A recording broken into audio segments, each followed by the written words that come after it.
豬狗小怪事，歡迎翻到嚟豬狗小怪事，我係阿 Woods，我係 Wanko。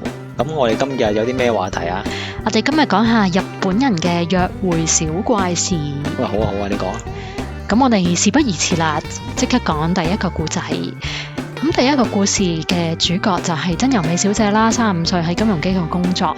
咁真由美小姐咧就一直冇拍拖經驗嘅，所以佢喺婚姻介紹所咧就見咗好多男仔啦，咁可能想識男朋友或者老公啦。咁但係次次都係見一次就冇下文嘅。咁直至到咧佢就遇到阿 U 字散，因為同 U 字散已經約會咗兩次，又覺得感覺幾好啦，咁所以真由美小姐就對呢位 U 字散咧都幾有期待嘅。充滿咗憧憬啊！覺得呢個係結婚對象啊。係啦，咁 U 字散咧就做教書啦。咁根據阿真由美小姐所講咧，都覺得阿 U 字散平時係幾忙㗎喎。咁有一次啦，就已經係臨近日本嘅考試季節啊。咁所以 U 字散就比平時係更加忙上加忙。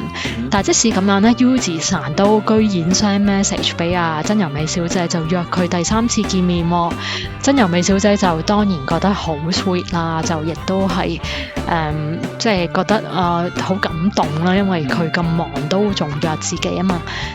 咁所以就同U 字散就約好第3次見面啦。U 字散亦都話佢會負責揾餐廳嘅，真由美小姐亦都好放心咧，將揾餐廳呢樣嘢交俾對方啦。所以佢就一路心諗咧，個男仔一定咧會好似上兩次咁樣揾啲好靚啊、裝修好好嘅、好 feel 嘅餐廳，西餐廳係啦，比較高級餐廳啦，諗住跟住點啊？咁啊，隨住約會嘅日子越嚟越近啦喎，咁 U 字散就 send message 就通知真由美小姐會喺邊個餐廳度見面啦。咁居然咧就係某個車站前邊嘅鳥貴族啊！喂，鳥貴族好嘢嘅喎，又近車站，又方便，又就腳，又消費唔高，係啊，好 feel 個氣氛幾好啊！但係真由美小姐心裏邊就諗，明明之前2次約會都係喺正常嘅餐廳㗎喎，喺嗰啲約會嗰啲氣氛好嘅餐廳㗎喎，點解今次會變成咁㗎？即係佢 expect 係鋸扒或者食和食嗰種餐廳，坐喺度坐喺卡位嗰度面對面嗰種，即係嗰啲即係大家又攞住支紅酒啦咁子嘅。咁於是 U 字散就回覆話都可以嘅。咁但係最後發生咩事呢？就係喺約會前嘅1日啊，真由美小姐就收到 U 字散嘅通知，就話我哋不如結束交往啊。嗰個男仔呢，其實今次主動去安排呢，其實希望個女仔欣賞或者得到賞識嘅。如果前2次都係啲比較高級嘅餐廳呢，因為其實呢一個工薪族啫，佢都係咁。佢收入唔會好高嘅，加埋佢又咁忙，所以佢先可能諗住揾間餐廳又近車，容易走嘅。所以咁唔係一定話佢為咗想慳錢咁做嘅，但係居然換嚟阿真由美小姐即係潑兜冷水，對佢嚟講兜頭淋落去咁樣，而家咁樣拒絕咗佢，咁佢可能佢都揾咗好耐，或者揾咗好耐時間啊，有一日終於得閒啦，或者可能就咗其他工作上面嘅安排噶嘛，結果都咁樣。咁同埋你覺得真由美小姐會唔會都有啲港女呢？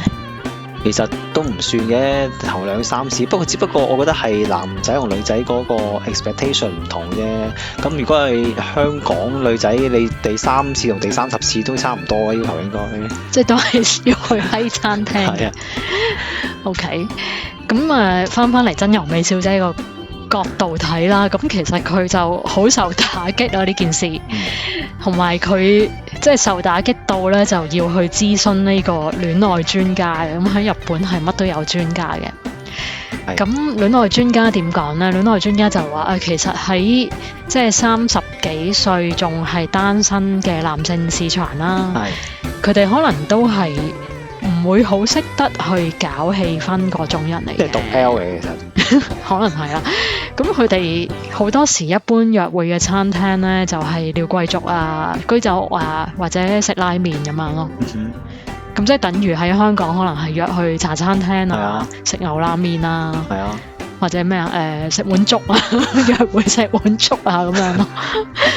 咁所以就同一般可能日本女性嘅即係好有 fantasy 嗰種 expectation 唔同，因為對於一個日本女性嚟講，或者即係對於港女嚟講都係啦。因為咧個女仔可能夜晚食個餐就希望豐盛少少啦，同埋唔係日頭食完就走啊嘛，咁可能坐耐啲噶嘛，咁我可能喺鳥貴族個環境咁嘈咧，係真係好嘈啊，其實真係，咁可能個氣氛唔令佢有戀愛嘅感覺咯。但係鳥貴族都應該坐得耐喎。係坐得耐啊！但係我上次我去，我記得係2個鐘限時咯。佢個個鐘之後叫你拉蘇打咯。哦，OK。係啊。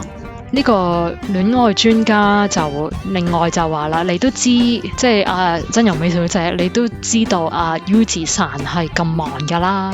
咁佢都係花時間走去揾咗間餐廳，就可能覺得適合大家嘅，但係居然俾你 reject 咗。咁但係可能即係對於 U 字散嚟講，佢都受打擊嘅。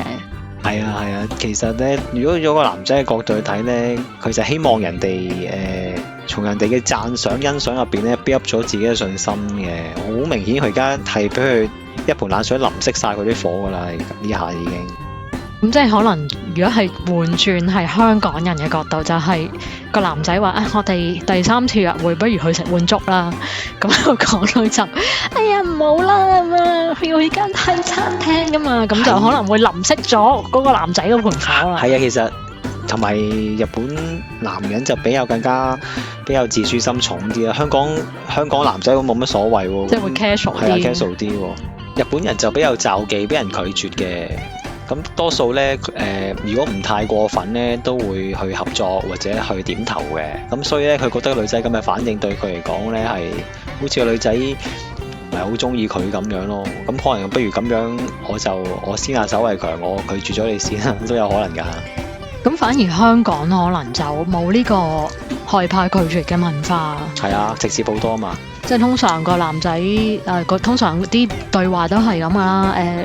你想食邊間啊？我冇乜所謂嘅，咁不如我哋去食咩好啊？食茶餐廳啦咁樣。哎呀唔好啦咁樣，即係好直接嘅。係啊，香港女仔就係咁樣。係啦，日本就慣咗嘛，香港啲男仔已經。日本就咁樣好似唔係幾好喎咁樣。係啊，呢件事咧其實喺日本都幾出名㗎，係有個名㗎，稱為第3次約會被結束事件。咁我哋又睇下一個 case 咯。好。咁下一個 case 咧，亦都係同婚姻介紹所揾對象有關嘅，但係今次嘅主角咧就係男性啦，就係阿長泰先生啊。佢就30幾歲啦，喺基建公司做嘢。係。咁即係喺日本嘅基建公司就未必同香港可能俾人感覺係即係做地盤咯。咁但係日本嘅基建公司可以係好大間嘅，嗰啲乜嘢三井啊、住友嗰啲咁樣啦。咁就佢嘅年收入就超過就某 SS 萬日元嘅，咁就唔好講幾錢啦。係，但係咧喺日本係的確係個職業歧視，我感覺上係冇香港咁嚴重咯。你覺得係咪啊？咁啊，咁我就唔係好清楚喎，其實。冇啦，你繼續啦。Sorry。咁咧佢就 anyway，咁佢係一個高學歷，就所謂稱為高規格男性嘅。咁因為條件好啦，所以係喺婚姻介紹所都好多女仔揀佢啊，佢就見咗好多女仔嘅。咁但係咧，就每一個都係見完一次就冇下文嘅。咁好多時被拒絕嘅理由都係話價值觀唔啱啊，好似工作好忙呢啲理由啦。咁於是婚姻介紹所就忍唔住啊，就想問清楚阿長泰先生到底係發生咗乜嘢事啊。咁婚姻介紹所嘅亦都係戀愛專家啦，就揾咗阿長泰先生去傾啦。咁同埋因為想知道發生咩事啊嘛，咁就攞咗佢嘅 LINE 嘅對話記錄嚟睇，咁就發現阿長泰咧成日都喺朝頭早5點啊6點嘅時候就 send message 喎。咁其實日本人係好早起身嘅，因為咧佢可能搭成個幾兩粒鐘去翻工咧，所以5、6點可能真係要準備出門口咁滯嘅，有啲人要。咁但係戀愛專家就咁講啦，咁樣咧會令到啲女性覺得你生活作息唔夾㗎，因此會有人拒絕你㗎。其實係啊，喺日本咧有時咧見工啊，佢都要講你嘅個 Hitogara 啊，你個人病，即係你個人係一個點樣嘅為人，容唔容易相處。所以頭先同埋呢一件事咧，你都睇到咧係佢哋喺好小處咧會着眼你成個人嘅整體嘅。咁於是阿長泰散就話啦，但係我結婚之後咧可以配合嘅喎，如果唔中意咧可以同我講喎，反正只係 send message 啫嘛，咩時間都冇問題啦。咁的確都係嘅，我覺得。咁但係專家咧就咁解釋啦，啲女仔咧通常都會有幾個對象比較嘅，如果覺得唔啱咧就會去下一個噶啦。咁樣你話結婚後配合咧，佢哋就唔會考慮咯，佢哋會睇下你而家係點樣咯。係嗰啲咁嘅女仔啊，到你啱人哋又唔啱你嘅啫。咁就都會有咁嘅可能啦。咁同埋啲女性就會覺得你成日都好似好忙咁樣嘅。另外咧就係阿長泰先生，因為佢揀嘅女性咧都係比較高收入嘅，咁可能都係比較有事業心啦。咁而啲女性咧通常喺呢一類嘅比較有事業心嘅女性啊，佢哋喺婚後都想繼續工作，所以會考慮咧對方係咪可以一齊做家務啦，同埋湊 BB 嘅。咁如果佢覺得你工作太忙咧，就係將來可能生到小朋友都變成咗佢一個人嘅負擔啦。喂，喺日本你又要人高收入，又人哋唔忙，佢做老細做社長嘅啫係嘛？做老細都可能好忙㗎。係啊，都可能好忙。咁你又要咁又馬兒好，又馬兒不吃草。咁所以阿專家就話，所以你 send line 嘅時間都係需要去顧及對方嘅感受㗎。真係好痛苦啊！我嗰時我聽過係嘛，你都好似聽過話，佢哋一個月只可以一兩次嘅啫嘛見。咁呢個同之後專家嘅分析都有啲關係。咁專家就話咧，另外就係喺覆 message 嘅時間，專家就發現長泰幾乎每次咧喺1分鐘之內咧就會回覆翻嘅。